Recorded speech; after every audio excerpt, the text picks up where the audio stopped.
أما بعد فأعوذ بالله من الشيطان الرجيم بسم الله الرحمن الرحيم لا يستوي منكم من أنفق من قبل الفتح وقاتل أولئك أعظم درجة من الذين أنفقوا من بعد وقاتلوا وكلا وعد الله الحسنى والله بما تعملون خبير صدق الله العظيم وصدق رسوله النبي الكريم درود شریف پڑھ لیجیے۔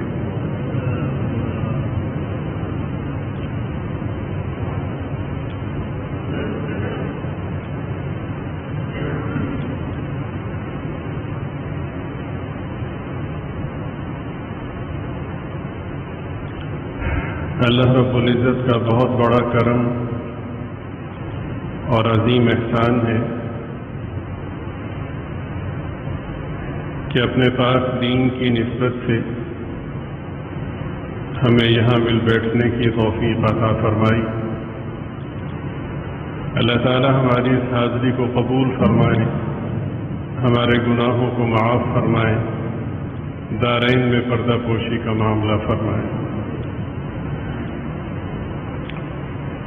قرآن کریم میں اللہ رب العزت کا پاک ارشاد ہے، محمد الرسول اللہ، حضرت محمد صلی اللہ علیہ وسلم اللہ کے رسول ہیں۔ والذین معہ، اور وہ لوگ کہ جو آپ کے ساتھ ہیں، اشداء علی الکفار رحماء بینہم، کفار کے مقابلے میں انتہائی سخت ہیں، آپس میں انتہائی نرم دل ہیں۔ تراہم رکعا سجدا، آپ انہیں دیکھیں گے رکوع کی حالت میں، سجدوں کی حالت میں، یبتغون فضلا من اللہ ورضوانا، اللہ تعالیٰ کا فضل اور اللہ کی رضا کے حصول کے لیے۔ سیماہم فی وجوہہم من اثر السجود،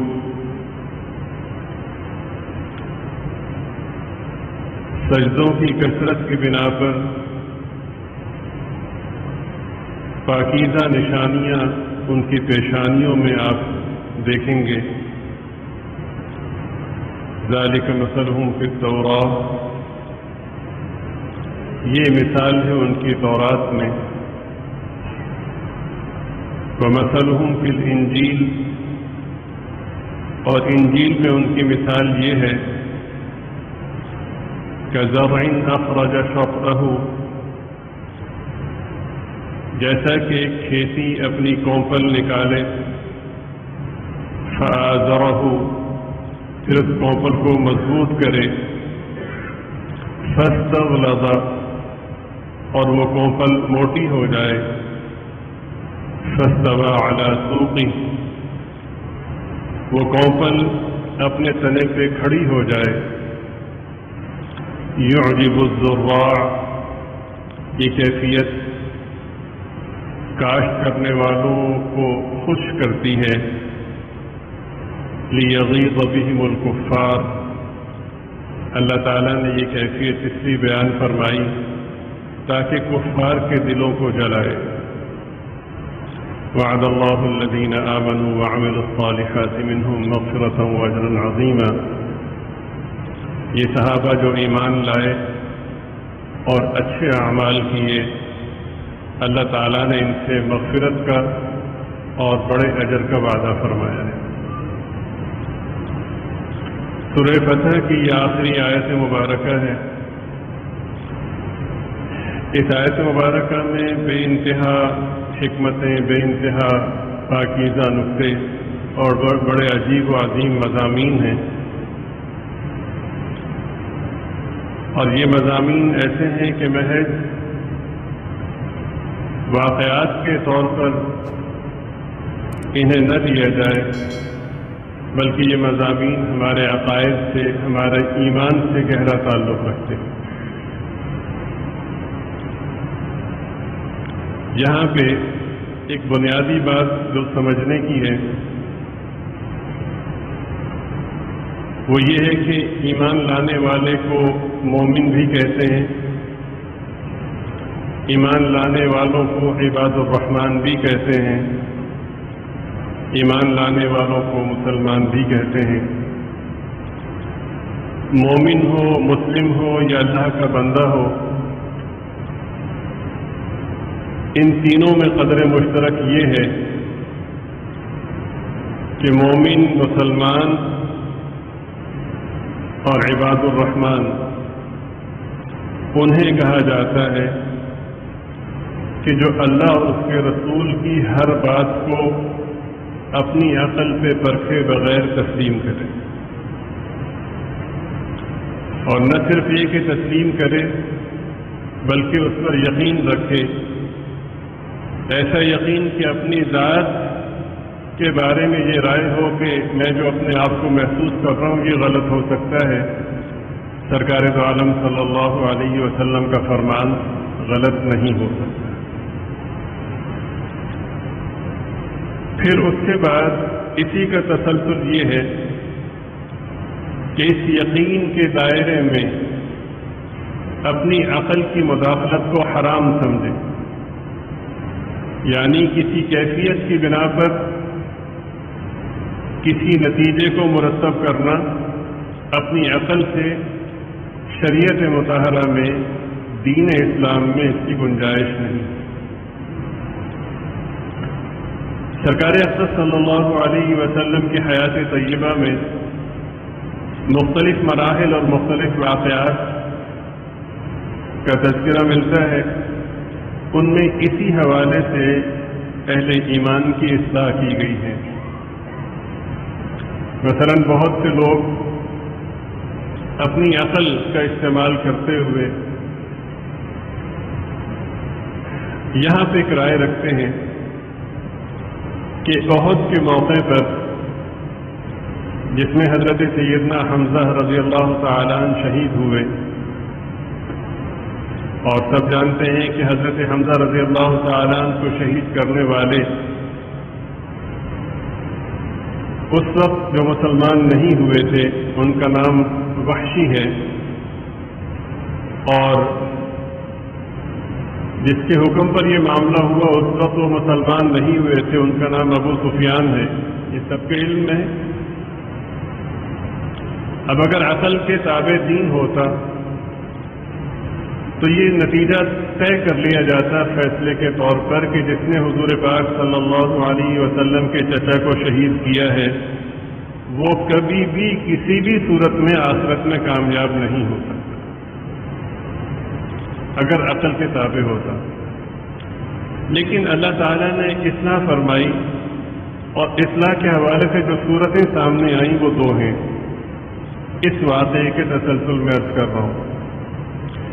ایک تو یہ ہے کہ ایک موقع پر یہی صاحب جن کا نام وحشی ہے، جنہوں نے حضرت حمزہ رضی اللہ تعالیٰ عنہ کو شہید کیا تھا، یہ بارگاہ اقدس میں حاضر ہوئے اور آ کر کے عرض کیا کہ حضور بڑی غلطی ہوئی، بڑا ظلم ہوا مجھ سے، آج بڑی ندامت کے ساتھ حاضر ہوا ہوں اور اس امید کے ساتھ حاضر ہوا ہوں کہ میرے گناہوں کو، میری کوتاہیوں کو معاف کر کے اپنے غلاموں میں مجھے شامل کیا جائے، ایمان لانا چاہتا ہوں، دست اقدس سے بیعت کرنا چاہتا ہوں۔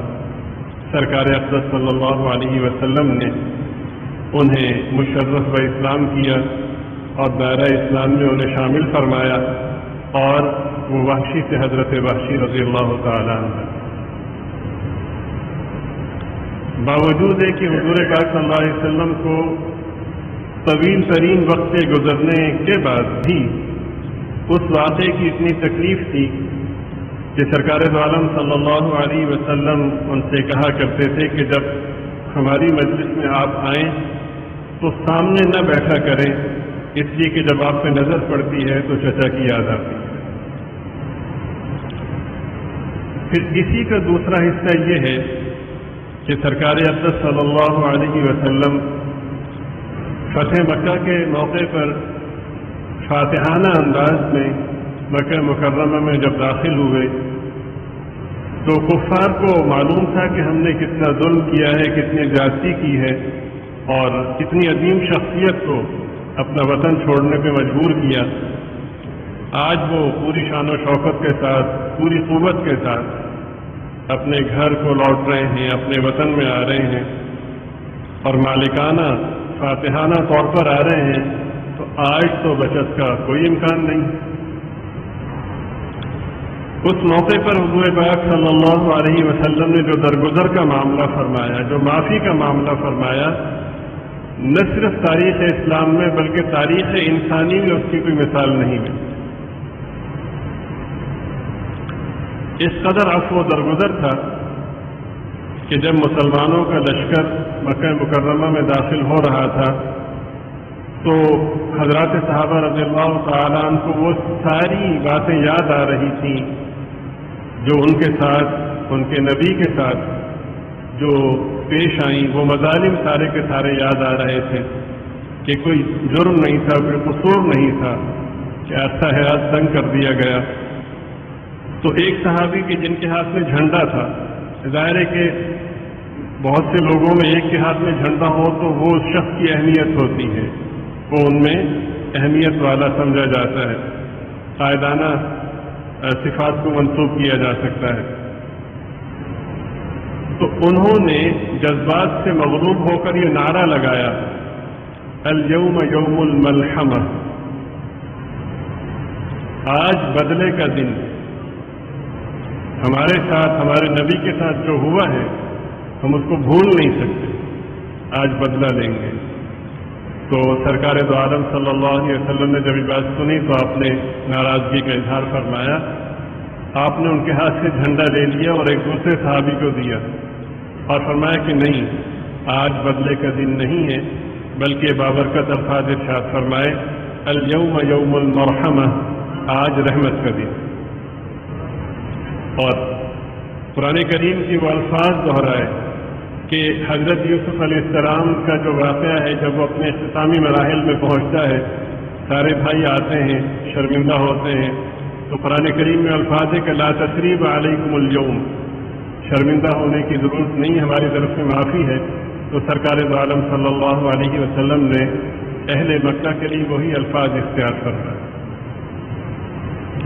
پھر ہمارے معاشرے میں یہ ہوتا ہے کہ اول تو ہم معاف کرتے نہیں، بڑی مشکل سے معافی کی طرف آتے ہیں تو وہ معافی کے پیچھے بہت سے مقاصد اور مفادات ہوتے ہیں، سیاسی مفادات ہوتے ہیں، بڑے بڑے اس موقع پہ سماجی اور سیاسی جو لیڈرز ہوتے ہیں وہ اپنی چودراہٹ چمکاتے ہیں، نہیں ایسی معاف نہیں کرنا۔ اور ایک عجیب سی حالت یہ ہے کہ جس شخص کے ذریعے سے سلسلہ چل رہا ہے، اگر اس کو چھوڑ کر صلح کر لی تو وہ ساری زندگی کے لیے ناراض ہو جاتا ہے۔ آپ خوب جانتے ہیں ان باتوں کو۔ پھر اگر معافی کرنے پر آمادہ ہو بھی جائیں تو اس پہ تاوان رکھتے ہیں، جرمانہ رکھتے ہیں، بہت سی شرائط لکھواتے ہیں، کچھ بھی نہ ہو تو اس کو پنچایت میں، مجلس میں ذلیل کرتے ہیں، ہاں بھائی خوب سناتے ہیں، اور پھر کہیں جا کے معافی کا عمل ہو۔ اگر کوئی شخص یہ پیغام بھیجوائے کہ جی مجھے معاف کر دیا جائے تو کہتے ہیں پہلے اچھے آئے، پہلے سامنے آئے، نہیں جی تسی معاف کر دو، نہیں ایسے آئے گا پھر گل ہونی۔ مقصد یہ ہے کہ ذلیل کرنا اس کو، ٹھیک فتح۔ اور یہاں پہ تو معمولی جو آپس میں بچوں کی لڑائی ہو جائے یا گالی گلوچ ہو جائے اس پر اتنا طوفان مچاتے ہیں، یہاں پر تو معاملہ ہی بہت عجیب ہے۔ سید الانبیاء صلی اللہ علیہ وسلم کو تنگ کیا گیا، تو سرکار دو عالم صلی اللہ علیہ وسلم نے ان کے کہے بغیر آپ نے معافی کا جو اعلان فرمایا اس میں آپ صلی اللہ علیہ وسلم نے یہ نہیں فرمایا کہ جو جو آتا جائے گا اس کو معافی ملتی جائے گی، یہ نہیں فرمایا۔ آپ نے فرمایا کہ معافی کی یہ صورتیں ہیں، جو شخص اپنے گھر کا پردہ گرا دے ہم نے اس کو بھی معاف کر دیا. جو شخص بیت اللہ شریف میں داخل ہو جائے اس کے لیے بھی معافی, اور جو شخص ابو سفیان کے گھر میں آ جائے اس کے لیے بھی معافی. ہمارے پاس آ کر معافی کے الفاظ کہنے کی بھی ضرورت نہیں ہے. اتنی شفیق اور اتنی عظیم ذات ہے کہ سرکار کسی کو اتنا بھی نہیں شرمندہ کرنا چاہ رہے کہ وہ آ کر زبان سے کہے کہ میں معافی مانگتا ہوں. بیت اللہ شریف میں داخل ہو جاؤ, معافی. اپنے گھر کے کھڑکیاں دروازوں کے جو پردے وہ گرا دو, ہم سمجھیں کہ ہم نے معاف کر دیا. کیا مطلب؟ اسلام کی بالادستی کو قبول کرو. اس میں سے ایک شکل یہ تھی کہ ابو سفیان کے گھر میں جو داخل ہو جائے گا اس کے لیے معافی. میں نے عرض کیا کہ عقائد اسلامیہ میں بالخصوص اور بالعموم پورے دین میں عقل کی مداخلت کی گنجائش نہیں ہے. جہاں کسی شخص نے اپنی سوچ کے نتیجے میں یا کسی کی پیروی کے نتیجے میں دین میں مداخلت کی, عقل کا تصرف کیا, وہیں سے گمراہی کا آغاز. اب آج کا کوئی دانشور ہوتا اور آج بھی یہ بےہودگی کر رہے ہیں لوگ, تو کھڑا ہوتا کہ جناب یہ کیسے ممکن ہے؟ ابو سفیان نے تو احد میں ہمارا مقابلہ کیا تھا, اور ابو سفیان کے کہنے پر تو حضرت حمزہ کو شہید کیا گیا. عقل کا تقاضا تو یہ ہے کہ ان کے لیے کبھی معافی نہ ہو. سرکار فرماتے تو معافی کی بات کرتے ہو, اس کے گھر میں جو آ جائے اس کے لیے معافی. اپنی عقل کی مان لو یا ہماری مان لو, دونوں چیزیں اکٹھی نہیں چل سکتی. دین نام ہے ماننے کا. جب ہم نے معاف کیا تو اس کا مطلب ہے کہ اللہ نے معاف کیا. جب اللہ اور اس کا رسول معاف کر دے تو پھر کسی کی کیا مجال ہے کہ وہ اپنی رائے رکھے. آپ سمجھ رہے ہیں؟ تو ایمانیات اس کو کہتے ہیں کہ اللہ اور اس کے رسول کی جتنی بھی باتیں ہیں, چاہے وہ طبیعت کے موافق ہوں, عقل کے موافق ہوں یا عقل کے خلاف, مومن اسے کہتے ہیں کہ ہر چیز کو تسلیم کریں. کیا میرا اور آپ کا ایمان صحابہ کے ایمان سے بڑھ کر ہے؟ معاذ اللہ. کیا اس موقع پہ جو صحابہ تھے وہ احد کو بھول گئے تھے؟ جن صحابہ کے بھائی عزیز و قارب شہید ہوئے بھول گئے تھے؟ کیا سرکار دو عالم صلی اللہ علیہ وسلم چچا کا غم بھول گئے تھے؟ اللہ کی منشا اور مشیت یہ تھی کہ ابو سفیان سے حضرت ابو سفیان ہو گئے ہیں, ان کے لیے بھی معافی ہے, ان کے گھر میں جو داخل ہو جائے ان کے لیے بھی معافی ہے. یہ واقعات ہماری رہنمائی اور ہماری اصلاح کے لیے ہیں کہ جہاں تم بھٹکنے لگو تو صحابہ رضی اللہ تعالیٰ عنہ کی پاکیزہ زندگیوں کو, سرکار دو عالم صلی اللہ علیہ وسلم کے بابرکت واقعات کو پڑھو, دیکھو اور اس سے اپنے لیے ہدایت کی راہ متعین کرو. اصحابی کالنجوم بیئیہم اقتدیتم اہتدیتم. میرے صحابہ ستاروں کی مانند ہیں, ان میں سے جن کی تم پیروی کرو گے ہدایت پا جاؤ. تو اس تمہید کے بعد جو بات آپ کی خدمت میں عرض کرنی ہے وہ یہ ہے کہ نبی پاک صلی اللہ علیہ وسلم کے جتنے بھی صحابہ ہیں وہ سارے کے سارے جنتی ہیں. صحابی کس کو کہتے ہیں؟ پہلے یہ سمجھ لیجیے. صحابی اس کو کہتے ہیں کہ جس شخص نے ایمان کی حالت میں سرکار دو عالم صلی اللہ علیہ وسلم کی زیارت کی اور پھر ایمان ہی کی حالت میں اس کا انتقال ہوا. یہ زیارت چاہے لمحے بھر کی تھی یا چند دن کی تھی یا طویل ترین عرصے کی تھی, قدر مشترک یہ ہے کہ ایمان کی حالت میں زیارت ہو اور پھر انتقال بھی ایمان پر ہی ہوا ہو. یہ شخص صحابی ہے. اگر کسی شخص نے لمحے بھر کی زیارت کی ہے ایمان کی حالت میں اور پھر ایمان پر ہی اس کا انتقال ہوا ہے, اس کا مقام باقی آنے والوں سے اتنا بلند ہے کہ قیامت تک آنے والے لوگ صالحیت میں حضرت سیدنا عبد القادر جیلانی نور اللہ مرتضہ کے برابر ہو, تقویٰ میں حضرت سیدنا جنید بغدادی رحمۃ اللہ علیہ کے برابر ہو, توکل میں حضرت خواجہ نظام الدین اولیاء رحمۃ اللہ علیہ کے برابر ہو, اور زہد میں حضرت حسن بصری رحمۃ اللہ علیہ کے برابر ہوں, علم میں حضرت سیدنا امام بخاری رحمۃ اللہ علیہ کے برابر ہوں. یہ لاکھوں کروڑوں اربوں ان صفات و ایمان کے لوگ مل کر بھی ایک صحابی کے برابر نہیں ہو سکتے۔ فرق مراتب ضرور ہے، خود حضور پاک صلی اللہ علیہ وسلم نے مراتب کو بیان فرمایا۔ حضرات صحابہ رضی اللہ تعالیٰ عنہ میں وہ صحابہ کے جو فتح مکہ سے پہلے ایمان لائے، قرآن کریم میں بیان کیا گیا کہ بعد والے ان کے برابر نہیں ہو سکتے، اس لیے کہ جو پہلے ایمان لائے ہیں ان کی قربانی بعد والوں کی قربانی سے بڑھی ہوئی۔ پھر اسی طرح اہل بدر جو بدر میں شریک ہوئے، وہ لوگ کہ جو بدر میں شریک نہیں ہو سکے تھے وہ اہل بدر کے برابر نہیں ہو سکے۔ پھر باقی صحابہ کے مقابلے میں حضرات صحابہ کے جنہیں عشرہ مبشرہ کہا جاتا ہے، جن کا نام لے کر کہا گیا، وہ ان کے برابر نہیں ہو سکتے۔ پھر خلفائے راشدین کا جو درجہ ہے وہ تمام صحابہ سے بڑھ کر، اور خلفائے راشدین میں جو سب سے بڑا درجہ ہے، سب سے اونچا مقام ہے، وہ حضرت سیدنا صدیق اکبر رضی اللہ تعالیٰ۔ اور حضرت سیدنا صدیق اکبر رضی اللہ تعالیٰ نہ صرف ایک صحابہ میں سب سے بلند ہے، بلکہ امت کا اتفاق ہے کہ نبیوں کے بعد اگر کوئی سب سے بڑی ذات اور سب سے پاکیزہ شخصیت ہے تو حضرت سیدنا صدیق اکبر رضی اللہ تعالیٰ۔ اللہ پاک نے ارشاد فرمایا کہ لا يستوي منكم من انفق من قبل الفتح وقاتل اولئك اعظم درجة من الذين انفقوا من بعد وقاتلوا۔ مراتب کا فرق ہے، جو خرچ کیا ہے اس کے اجر و ثواب کا فرق ہے، لیکن سب میں ایک قدر مشترک ہے، وَكُلًّا وَعَدَ اللَّهُ الْحُسْنَى۔ اللہ تعالیٰ نے ان سب سے پہلے ایمان لائے یا بعد میں مختصر دوران یہ پایا یا تفصیلی وقت پایا، وَكُلًّا وَعَدَ اللَّهُ الْحُسْنَى، اللہ تعالیٰ نے ان سب کے لیے جنت کا وعدہ کر دیا۔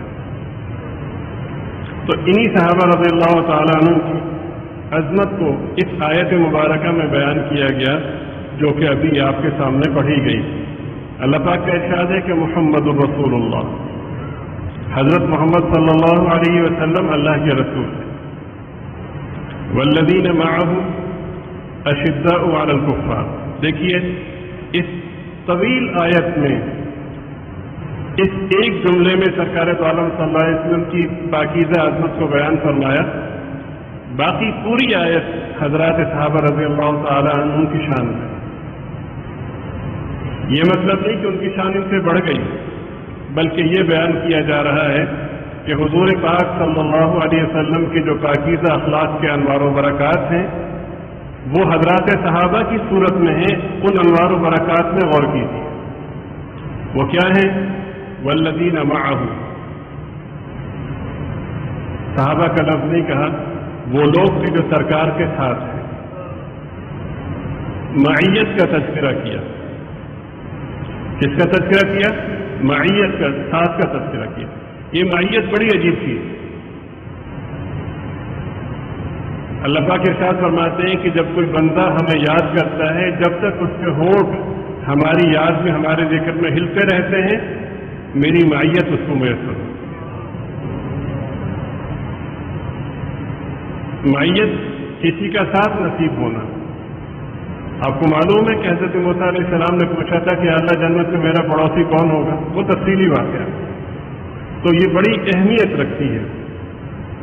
معیت کی اہمیت یہ ہے کہ حضور پاک صلی اللہ علیہ وسلم کا ساتھ سب سے پہلے حضرت سیدنا صدیق اکبر کو نصیب ہوا رضی اللہ تعالیٰ عنہ، اور آج بھی وہ سرکار کے ساتھ ہیں، قیامت میں بھی سرکار کے ساتھ۔ والذین معه، وہ لوگ کے جو سرکار کے ساتھ ہیں، یہ اونچی شان کو بیان کیا گیا۔ یہ جو سرکار کی معیت ہے یہ اتنا اونچا مقام ہے کہ بعد والے ہزار کوشش کر لیں اس مقام تک رسائی نہیں ہو سکتی۔ حضرت سیدنا عمر بن عبدالعزیز رحمۃ اللہ علیہ سے کسی نے حضرت سیدنا معاویہ رضی اللہ تعالیٰ عنہ کے بارے میں پوچھا اور کہا، کسی شخصیت کے بارے میں، غالباً انہی کے بارے میں کہا یا کسی اور کے بارے میں کہا کہ وہ بہتر ہے یا فلاں بہتر ہے۔ حضرت نے فرمایا تم بہتری کی بات کرتے ہو، فلاں سفر میں حضرت معاویہ رضی اللہ تعالیٰ عنہ نے اس گھوڑے پر سواری کی، اس سواری کے دوران گھوڑے کی ناک میں جو مٹی جمع ہوئی یہ سارے کے سارے مل جائیں اس مٹی کے برابر بھی نہیں. اس معیت کا کوئی مقابلہ نہیں.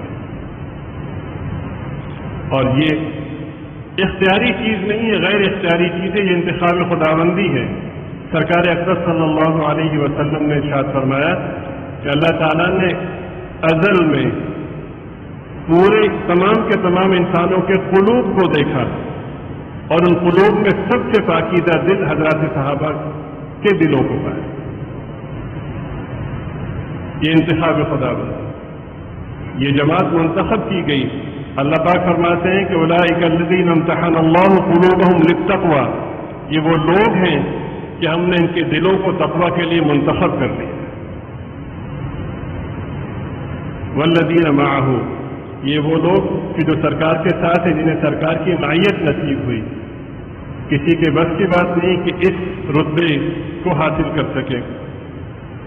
ان کی صفات کو بیان فرما رہے ہیں، اللہ رب العزت بیان فرما رہے ہیں اور قرآن کریم میں بیان فرما رہے ہیں. اللہ پاک تو خوب جانتے ہیں کہ قیامت تک آنے والے فتنوں میں کون کون سے فتنے ہوں گے اور کون کون سے لوگ ہوں گے. چنانچہ ایک بہت بڑا فتنہ یہ ہے تو یہ کہتے ہیں کہ قرآن سے ثابت کرو، معاذ اللہ حدیث کو ہم نہیں مانتے. تو یہ قرآن کریم کا حصہ ہے، قیامت تک ہے، ہمیشہ ہمیشہ ہمیشہ سے اور ہمیشہ رہے. ان کی صفات کو اللہ رب العزت کیسے بیان فرما رہے ہیں؟ فرمایا کہ اشداء علی الکفار،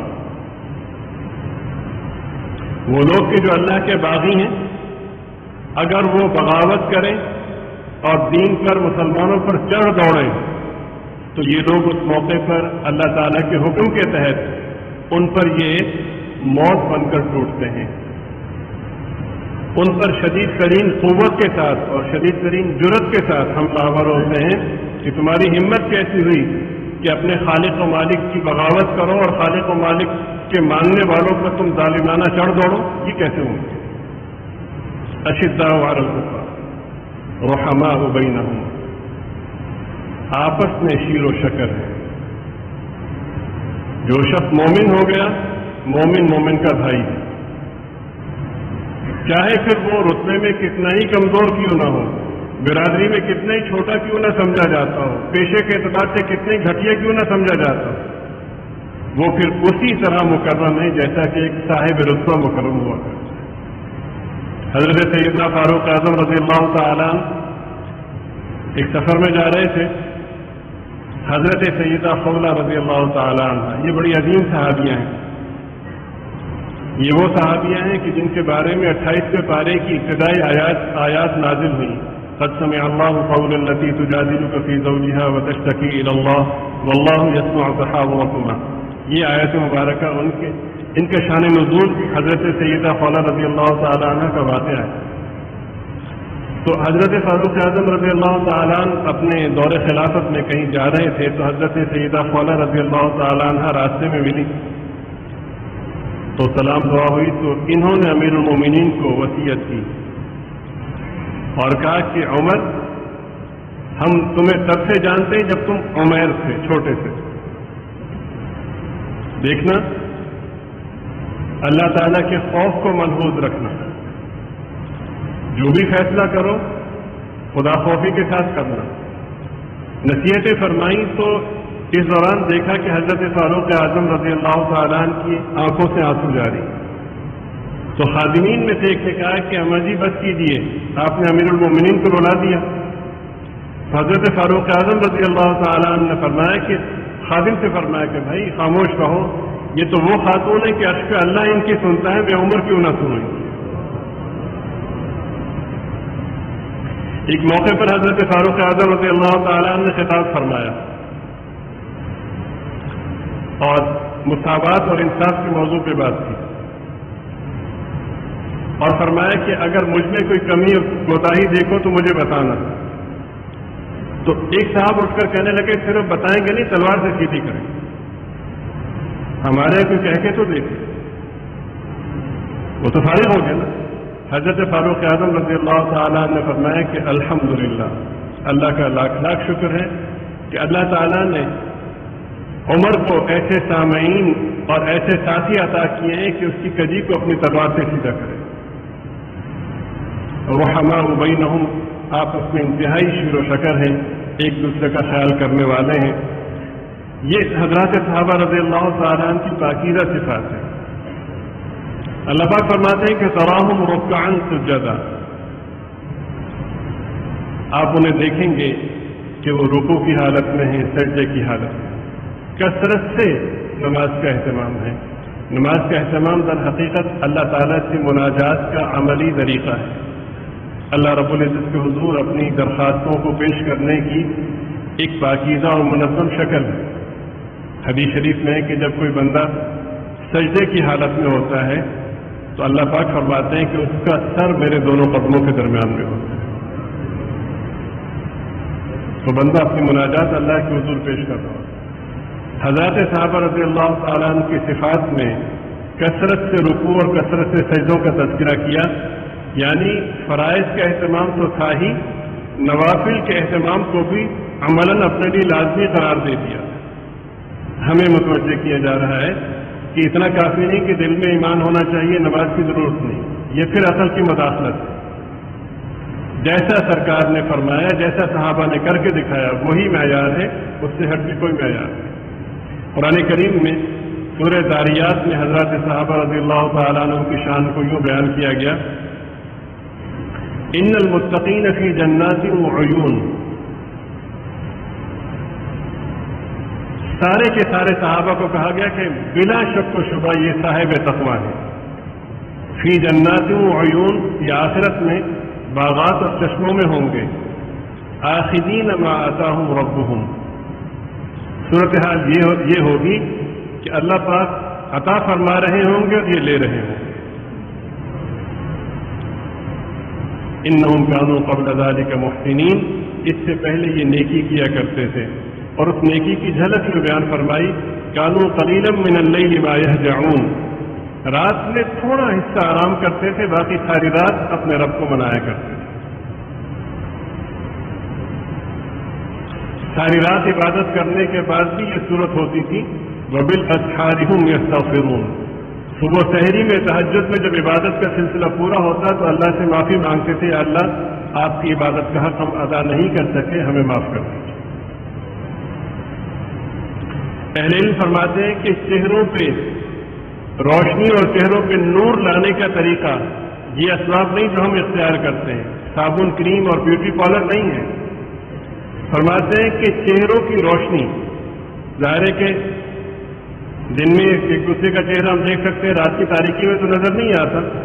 فرماتے ہیں کہ اگر چاہو کہ دن کے وقت میں چہروں پہ روشنی ہو تو رات کو سجدوں کی کثرت ہو.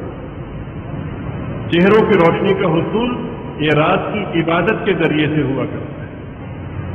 بہت سے ایسے لوگوں کو ہم نے دیکھا ہے کہ نین نقش بظاہر کوئی بھی پرکشش نہیں ہے، لیکن چہرے پہ ایسے انوار و برکات ہیں کہ دل کھینچا چلا جائے.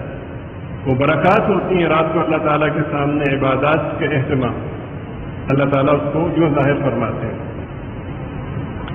تراہم رکعا سجدا، آپ انہیں دیکھیں گے کہ کثرت سے رکوع کر رہے ہیں، کثرت سے سجدے کر رہے ہیں. کیوں؟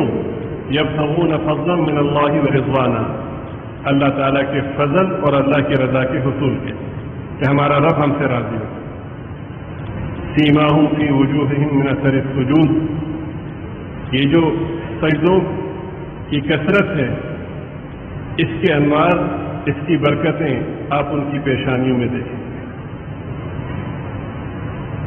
کچھ عرصہ پہلے بھائی ظہیر صاحب مرحوم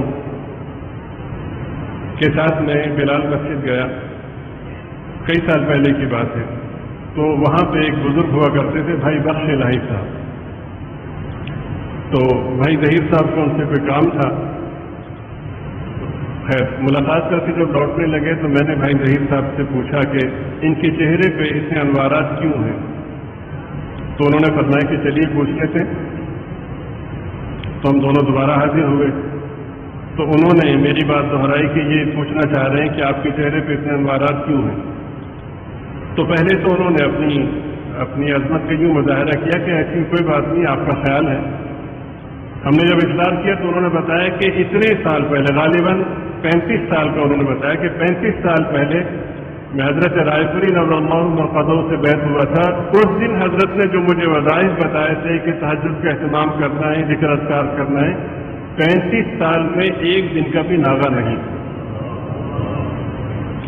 تو جب صحابہ کے خادموں کے غلاموں کا یہ حال ہے تو صحابہ کا کیا حال ہے؟ نبی اور اللہ پاک فرما رہے ہیں سیماہم فی وجوہہم من اثر السجود. آگے بڑی خوبصورت بات ارشاد فرمائی ذالک مثلہم فی التوراۃ. تورات کس پہ نازل ہوئی؟ حضرت سیدنا موسیٰ علی نبینا علیہ الصلوۃ والسلام. اور حضرت موسیٰ علی نبینا علیہ الصلوۃ والسلام کا زمانہ سرکار اقدس صلی اللہ علیہ وسلم سے پہلے ہے. یہاں پہ یہ بات بھی سمجھ لیں کہ جتنی آسمانی کتب ہیں تورات، انجیل، زبور اور دیگر صحیفے، ان کے بارے میں عقیدہ یہ ہے کہ یہ سب کی سب اللہ پاک کی کتابیں اور صحیفے ہیں. ان سب پہ ہم ایمان رکھتے ہیں، لیکن ایمان کی تشریح یہ ہے کہ قرآن کریم کے نزول کے بعد ان کے احکامات منسوخ ہو گئے. مقدس ہونے کے حوالے سے ویسے ہی مقدس ہیں جیسا کہ اس زمانے میں تھی، اور ان کے تقدس پر، ان کے صحیح ہونے پر ایمان ہمارے ایمان کا حصہ ہے. لیکن وہ کتابیں کہ جن میں تحریف نہیں کی گئی، جو تبدیل کر دی گئی، وہ ہمارا موضوع ہے. اسی طرح جتنے بھی انبیاء گزرے ہیں وہ سارے کے سارے مقدس ہیں، قابل احترام ہی نہیں واجب الاحترام ہے. کسی ایک نبی کی بھی اگر بے ادبی کر دی تو تمام تر ایمانیات کے ہوتے ہوئے آدمی ایمان سے محروم ہو جاتا. تو حضرت سیدنا موسیٰ علی نبینا علیہ الصلوۃ والسلام کا دور سرکار دو عالم صلی اللہ علیہ وسلم کے دور سے پہلے ہے. تورات کا نزول بھی پہلے ہوا. جب تورات کا نزول بھی پہلے ہوا تو ابھی تو صحابہ پیدا ہی نہیں ہوئے تھے. آپ سمجھ رہے ہیں؟ تو صحابہ کی شان کو سمجھنے کے لیے اتنا ہی کافی کہ ابھی پیدا نہیں ہوئے اللہ تعالیٰ نے ان کی شان کو تورات میں بیان کیا. اور جہاں پہ یہ واقعہ بیان کیا گیا ہے مولانا تقی عثمانی صاحب دامت برکاتہم تحریر فرماتے ہیں کہ حضرت موسیٰ علیہ السلام کا آخری خطبہ ہے. اس خطبے میں اس کا تذکرہ کیا گیا ہے جو حدیبیہ کے موقع پر حضور پاک صلی اللہ علیہ وسلم، جو فتح مکہ کے موقع پر حضور پاک صلی اللہ علیہ وسلم 10,000 صحابہ کے ساتھ تشریف لائے تھے. اس پورے واقعہ کو حضرت موسیٰ علیہ السلام نے اپنے خطبے میں بیان کیا. وہ تورات میں آگے فرمایا کہ وہ مثلہم فی الانجیل. انجیل حضرت سیدنا عیسیٰ علی نبینا علیہ الصلوۃ والسلام پر نازل ہوئی، اور یہ بھی دور پہلے کا ہے. اس وقت بھی صحابہ پیدا نہیں ہوئے تھے، تو انجیل میں بھی صحابہ کا تذکرہ ہے، لیکن انداز مختلف. تورات میں کیا بیان کیا گیا؟ اشداء علی الکفار رحماء بینہم تراہم رکعا سجدا یبتغون فضلا من اللہ ورضوانا سیماہم فی وجوہہم من اثر السجود. انجیل میں کیا بیان کیا گیا کہ حضرات صحابہ کی مثال ایسی ہے کزرع اخرج شطأہ، جیسا کہ کھیتی اپنی کومپل کو نکالے، باریک سی، نرم سی، نازک سی، فآزرہ، پھر اس کو مضبوط کرے، فاستغلظ، پھر وہ کومپل موٹی ہو جائے، فاستوى علی سوقہ، پھر وہ اپنے تنے پہ کھڑی ہو جائے. کاشتکار انتظار کرتا ہے بیج ڈالنے کے بعد، ایک کومپل نکلتی ہے، خوش ہوتا ہے، لیکن لمحہ فکریہ ہوتا ہے کہ یہ کہیں ضائع نہ ہو جائے، اس کی دیکھ بھال کرتا ہے. جیسے جیسے بہتر ہوتی ہے تو اس کی خوشی میں اضافہ ہوتا چلا جاتا ہے. موٹی ہوتی ہے تو اس کی مسرت بھری کیفیت بڑھنا شروع ہو جاتی ہے، یہاں تک کہ مضبوط ہو جاتی ہے. اب وہ سمجھتا ہے کہ میرا مقصد پورا ہو گیا، جو میرا صبر تھا مجھے مل گیا. اللہ پاک فرماتے ہیں کہ حضرات صحابہ کی مثال بھی ایسی ہی ہے. جب آغاز ہوا تھا تو بہت کمزور تھا، ایمان کو بچانا بہت مشکل تھا. پتہ چلنے پر مشکلات کا، شدائد کا سامنا کرنا پڑتا تھا. وقت کے گزرنے کے ساتھ ساتھ بہتری ہوتی گئی، یہاں تک کہ فاستوى علی سوقہ کی مثال بنی کہ حضرات صحابہ رضی اللہ تعالیٰ عنہ کو اللہ تعالیٰ نے مضبوط کر دیا. اس کیفیت پر یعجب الضراء، محنت کرنے والا خوش ہوتا ہے، یہ کیفیت خوش کرتی ہے. اللہ پاک فرماتے ہیں کہ کیفیت ہم نے اس لیے بیان کی لیغیظ بہم الکفار، تاکہ صحابہ کی اس ترقی سے کافر لوگوں کے دل کو ہم جلا ڈالیں. نہیں سمجھے میری بات؟ صحابہ کی عظمت و ترقی پہ جو خوش ہوتا ہے اس کو اللہ نے بیان کیا، اور جو خوش نہیں ہوتا اس کو بھی بیان کیا، لیغیظ بهم الکفار۔ اب اگر کسی شخص کے دل میں کسی کتاب کے مطالعے پر، کسی شخص کے کہنے سننے پر یا کسی بھی وجہ سے حضرات صحابہ کی عظمت کے حوالے سے خوشی کی کیفیات ہیں تو وہ اپنا مقام قرآن کریم کی اس آیت مبارکہ کی روشنی میں سمجھ سکتا ہے، اور اگر خدا نہ خواستہ کوئی منفی جذبات ہیں تو اس کو چاہیے کہ لیغیظ بهم الکفار کے دائرے میں تو نہیں آنا۔ اگر ایسی بات ہے تو اللہ سے توبہ کرے اور اپنے ایمان اور اپنے آخرت کو بچانے کی فکر کرے۔ اللہ تعالیٰ نے ایمان اور عمل صالح کرنے والے ان صحابہ کے ساتھ مغفرت کا اور اجر عظیم کا وعدہ فرمایا۔ اس کے بعد بھی اگر کوئی شخص حضرات صحابہ رضی اللہ تعالیٰ عنہم کے بارے میں ذرا سی بھی منفی رائے رکھتا ہے تو وہ نص قرآن کریم کی صراحت کے خلاف ہے۔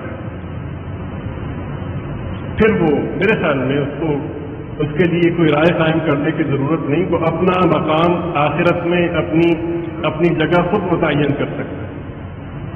جیسا کہ عرض کیا کہ فرق مراتب ہیں، میں بات کو سمیٹتا ہوں، فرق مراتب ہیں کہ مختلف مقامات ہیں حضرات صحابہ رضی اللہ تعالیٰ عنہ کے، ان میں سب سے اونچا مقام حضرت سیدنا صدیق اکبر رضی اللہ تعالیٰ۔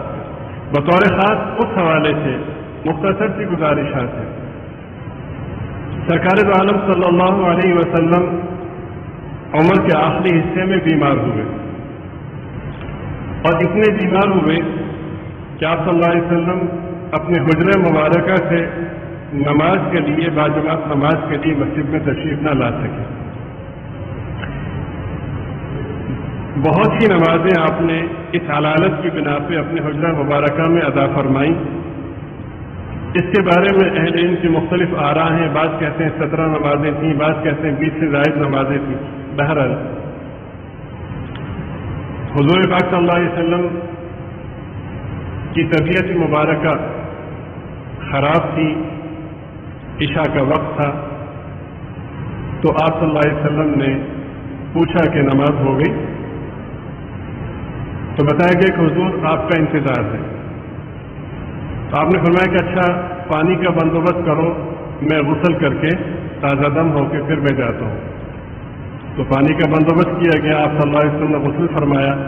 تو غسل فرمانے کے بعد طبیعت بجائے بہتر ہونے کے دوبارہ خراب ہو گئی، غشی کی کیفیت طاری ہوئی۔ تھوڑی دیر بعد جب آپ کی طبیعت بحال ہوئی تو آپ نے پھر پوچھا کہ نماز ہو گئی؟ تو عرض کیا گیا کہ حضور آپ کا انتظار ہے۔ آپ نے فرمایا کہ میرے لیے پانی کا بندوبست کرو، میں غسل کرتا ہوں اور پھر جاتا ہوں۔ اس کے بعد غسل کے بعد پھر وہی کیفیت ہوئی۔ سرکار اقدس صلی اللہ علیہ وسلم نے جب یہ محسوس فرمایا کہ میرے لیے جانا مشکل ہوگا تو ایک جملہ ارشاد فرمایا، بہت توجہ سے سماعت فرمایا۔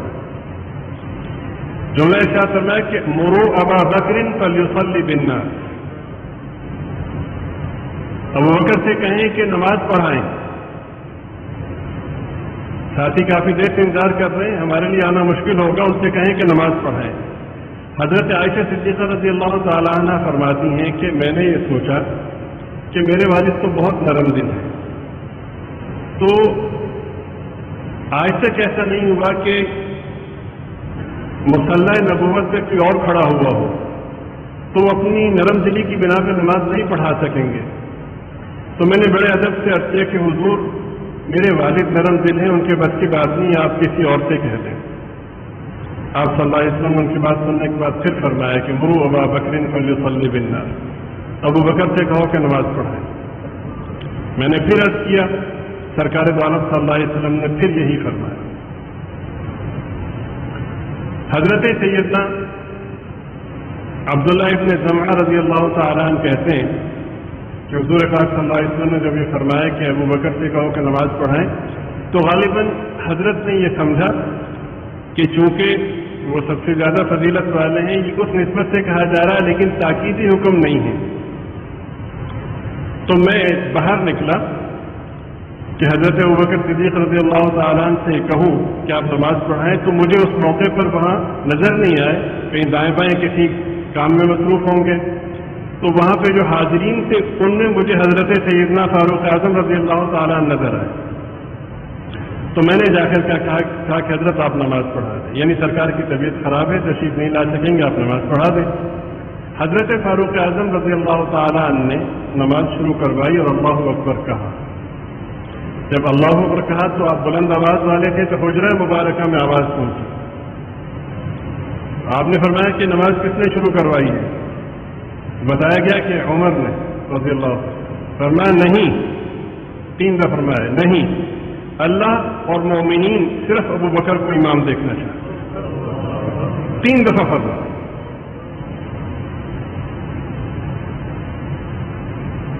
اس کا مطلب یہ ہے کہ صرف یہ منشا مبارکہ ہی نہیں تھی، بلکہ اللہ پاک کی طرف سے تاکیداً حکم تھا اور اشارہ تھا کہ آپ اپنا وقت پورا کر کے ہماری منشا اور مشیت کے مطابق ہمارے پاس تشریف لانے والے ہیں.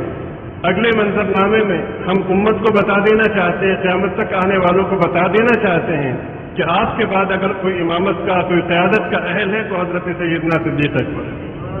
3 دفعہ فرمایا نہیں نہیں نہیں، اللہ اور مومنین صرف ابو بکر کو امام دیکھنا چاہتے ہیں. اس مجمع میں حضرات صحابہ رضی اللہ عنہ جو کبار صحابہ ہیں سب موجود تھے، اور اس مفہوم کی روایت سے آپ نے فرمایا کہ مروا ابا بکر فلیصلی بالناس، حضرت عبداللہ ابن عمر رضی اللہ تعالیٰ عنہ سے بھی مروی ہے، اور اس کے راوی حضرت سیدنا علی المرتضیٰ رضی اللہ تعالیٰ عنہ بھی. مجھے بتائیے کہ حضرت سیدنا صدیق اکبر رضی اللہ تعالیٰ عنہ کی صحابیت، آپ کے شرف کا انکار کرنے کے بعد اسلام میں بچتا کیا ہے؟ جس کو سرکار اپنا نائب مقرر کرے، جس کو سرکار امت کا امام مقرر کرے، جس کے بارے میں سرکار یہ فرمائے کہ پوری دنیا کے احسانات کا بدلہ چکا چکا ہوں، سوائے صدیق اکبر کے کہ ان کے احسانات کا بدلہ میں قیامت تک نہیں چکا.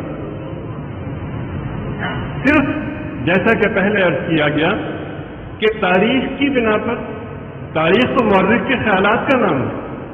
مورخ اگر لچا لفنگا ہے تو اس نے اپنی کیفیات کو اس میں مرتب کرنا ہے، ناچ گانے کو اس نے تہذیب کا حصہ قرار دینا ہے. مورخ اگر دیانتدار ہے تب بھی اپنی سوچ ہی کو اس نے بیان کرنا ہے. تو وہ ذات کے جو دلوں کے بھیدوں کو جاننے والی ہے، قرآن کریم میں جو بیان کر رہی ہے، اس کے مقابلے میں تاریخ کی کوئی حیثیت رہ جاتی ہے؟ انا للہ و انا الیہ راجعون. میں نے عرض کیا کہ حضرات صحابہ رضی اللہ تعالیٰ عنہم شاہد اور گواہ ہیں قرآن و حدیث کے. قرآن کریم بھی ان کے سامنے نازل ہوا، حدیث پاک بھی ان کے سامنے نازل ہوئی، اور اگر گواہ کو مجروح کر دیا جائے تو نہ قرآن کریم کی اہمیت رہے گی معاذ اللہ، نہ حدیث پاک کی اہمیت رہے گی. اور دشمن کی یہی زہریلی چال ہے کہ ویسے تم کچھ بگاڑ نہیں سکتے، تو تاریخ کے نام پر، مورخین کے نام پر ان کے ذہنوں میں حضرات صحابہ رضی اللہ تعالیٰ عنہ کے بارے میں مختلف قسم کے غلط جو خیالات ہیں وہ داخل کیے جائیں، تاکہ حضرات صحابہ رضی اللہ تعالیٰ عنہ کے بارے میں ان کے منفی جذبات بنیں، اور معاذ اللہ العیاذ باللہ حاکم بدہن پھر ہمارے لیے دین کی عظیم ترین عمارت کو منہدم کرنا آسان.